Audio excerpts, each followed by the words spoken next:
ಸುಧಾ ಅದೇ ನನಗೆ ಗೊತ್ತಿಲ್ಲದೆ ಅವಳಿಗೊಂದು ಮನೆ ಕೊಡಿಸ್ತೀಯಲ್ಲ, ಆ ಮನೆಗೆ ಶಾಪಿಂಗ್ ಅಂತ ಹೋಗಿದ್ದಾಳೆ. ಅವಳ ಹಿಂದೆನೂ ನಮ್ಮ ಹುಡುಗರಿದ್ದಾರೆ, ಅವ್ರ ಕೈಯಲ್ಲೂ ಗನ್ನಿದೆ. ಒಟ್ಟಿನಲ್ಲಿ ಅಪಾಯ ಎಲ್ಲ ಕಡೆ ಇದೆ. ನಿನಗೆ ಇನ್ನೊಂದು ಶಾಕಿಂಗ್ ವಿಷಯ ಹೇಳ್ತೀನಿ, ಕೇಳಿಸ್ಕೊ. ನಿನ್ನ ಗಂಡ ಫ್ಲೈಟ್ ಇಳಿದು ಏರ್ಪೋರ್ಟಿಂದ ಹೊರಗೆ ಬರ್ತಿದ್ದ ಹಾಗೆ ಶಾರ್ಪ್ ಶೂಟರ್ ಕಾಯ್ತಾ ಇದ್ದಾನೆ.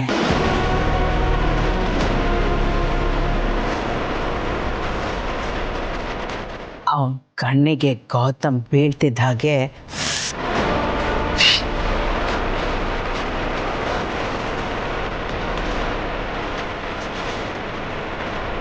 ಆ ದೇವ್ರೇ ಬಂದ್ರು ಗೌತಮ್ನ ಕಾಪಾಡೋದಕ್ಕಾಗಲ್ಲ. ಯಾವ ಕಡೆಯಿಂದ ಯಾವ ಕೆಟ್ಟ ಸುದ್ದಿ ಬರುತ್ತೋ ಅಂತ ಹೇಳಕ್ಕಾಗಲ್ಲ. ಶಾಕ್ ಶಾಕ್ ಮೇಲೆ ಶಾಕ್ ಆಗ್ತಾ ಇದೆಯಲ್ಲ, ಇದೆಲ್ಲ ಒಂಥರ ಝಲಕ್ ಅಷ್ಟೇ. ನಿನ್ನ ಅತ್ತೆನೆ ಇಷ್ಟು ವರ್ಷ ವನವಾಸದಲ್ಲಿ ಇಟ್ಟವಳು ನಾನು.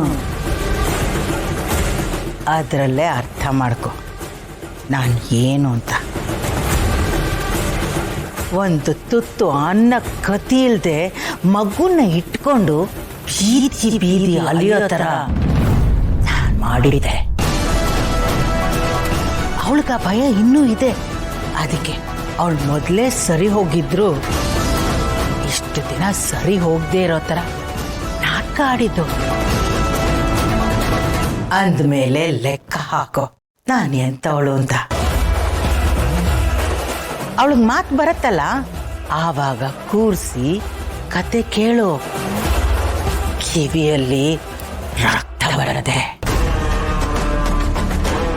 ಅಷ್ಟು ಖರಾಬಾಗಿದೆ ನನ್ನ ಸ್ಟೋರಿ. ನೀ ನನ್ನ ಮುಂದೆ ಬಚ್ಚ ಬಚ್ಚ ಕಣೆ. ನನ್ನನ್ನು ನಾಶ ಮಾಡ್ತೀನಿ ಅಂತ ಬಂದವರು ಇಲ್ಲಿವರೆಗೂ ಯಾರೂ ಉಳಿದಿಲ್ಲ. ತಾಳ್ಮೆ ಕಳ್ಕೊಂಡು ಒಂದು ಚಿಕ್ಕ ತಪ್ಪು ಮಾಡಿ ಎಲ್ರನ್ನೂ ಕಳ್ಕೊಳ್ಳೋ ಕೆಲಸ ಮಾಡ್ಕೋಬೇಡ. ಗೊತ್ತಿದ್ದು ತಪ್ಪು ಮಾಡಬೇಡ ಭೂಮಿಕಾ. ಒಂದು ತಿಳ್ಕೊ, ನಾನು ಮತ್ತೆ ಹೇಳ್ತಾ ಇದ್ದೀನಿ, ಇದು ಯಾವುದು ಬರೀ ಬಾಯಿ ಮಾತಲ್ಲ. ನಾನು ಹೇಳಿದ್ದನ್ನ ಮಾಡೇ ಮಾಡ್ತೀನಿ. ಯಾಕೆಂದ್ರೆ ನನ್ನ ಪಾಲಿಗೆ ಇದು ಅಳಿವು ಉಳಿವಿನ ಪ್ರಶ್ನೆ. ಅದಕ್ಕೋಸ್ಕರ ನಾನು ಏನು ಬೇಕಾದರೂ ಮಾಡ್ತೀನಿ, ಯಾವ ಹಂತಕ್ಕೆ ಬೇಕಾದರೂ ಹೋಗ್ತೀನಿ. ರಕ್ತ ಹರಿಸೋದು ನನಗೇನು ಹೊಸ್ತಲ್ಲ. ಅದಕ್ಕೆ ಅವಕಾಶ ಮಾಡಿಕೊಡ್ಬೇಡ. ಸುಮ್ಮನೆ ನಾನು ಹೇಳಿದಷ್ಟು ಮಾಡು. ಇಲ್ಲಿಂದ ದೂರ ಹೊರಟೋಗು. ಹೋದವಳು ಎಲ್ಲಿ ಹೋದ್ಲು ಅಂತ ಯಾರಿಗೂ ಗೊತ್ತಾಗಬಾರ್ದು, ಯಾರ ಕಣ್ಣಿಗೂ ಕಾಣಿಸ್ಕೋಬಾರ್ದು. ನೀನೆಲ್ಲಿದ್ಯಾ ಅನ್ನೋ ವಿಷಯ ಗೌತಮ್ಗೆ ಗೊತ್ತಾಗಲೇಬಾರ್ದು. ಒಂದು ವೇಳೆ ನನ್ನ ಮಾತನ್ನು ಮೀರಿ ಅವನನ್ನು ಏನಾದರೂ ಮೀಟ್ ಮಾಡಿದೆ ಅಂತ ಗೊತ್ತಾದ್ರೆ ಅವನ ಪಾಲಿಗೆ ಅದೇ ಕೊನೆ ದಿನ ಆಗಿರುತ್ತೆ. ಚೆನ್ನಾಗಿ ಯೋಚನೆ ಮಾಡು.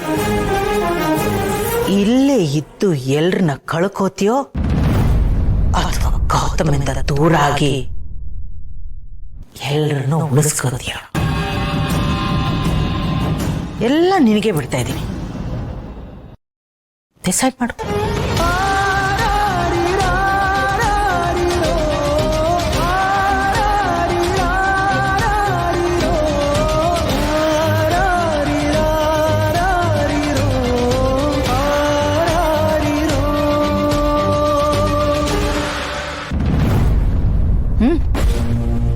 ಹೇಳು.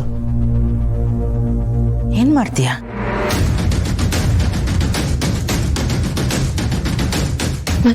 ಮನೆ ಬಿಟ್ಟು ಹಾ ಏನು?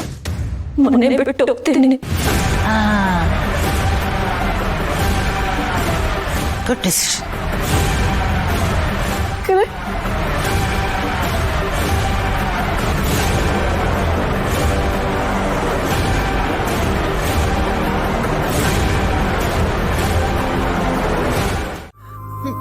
ನಿಮ್ಮ ಅಗತ್ಯ ಅವ್ರಿಗೆ ಜಾಸ್ತಿ ಇದೆ.